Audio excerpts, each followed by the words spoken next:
পিসে মশাই তন্দ্রাচ্ছন্ন। মনে হয় ওই মাছ তোলার জাল দিয়ে আমি আরও ভালো কিছু করতে পারবো ভোদা। পিসে মশাইয়ের তন্দ্রার সুযোগে আমি এটা নিয়ে অন্য কাজে ব্যবহার করি।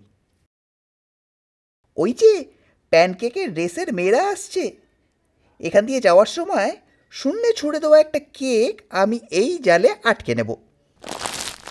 এরে, গাছের ডালটা ভেঙে পড়ছে। উফ! আগের প্ল্যানটা ভেস্তে গিয়েছিল, কিন্তু এবার আমি এক বাটি পায়েস জালে আটকেছি। উপস, এটা ওই লোকটার মাথায় পড়ে গেল। এক্ষুনি আমার কাছে আয় হতচ্ছাড়ার দল। ফল কি হলো দেখলি তো? কিছু না করেও তোর সঙ্গে পালাতে হচ্ছে।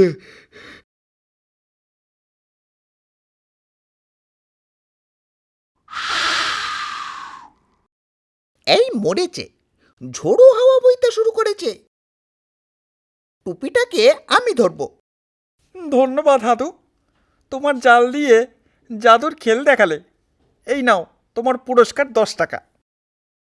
খালি হাতে তোর কম মনে হয় ভোদা।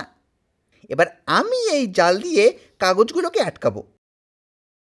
দারুণ করেছো হাদা, এগুলি খুব মূল্যবান দলিল দস্তাবেজ ছিল। এই নাও পুরস্কার স্বরূপ 50 টাকা। তুই মুখ চালা হাদা, আমি পরিস্থিতিটা দেখে আসি।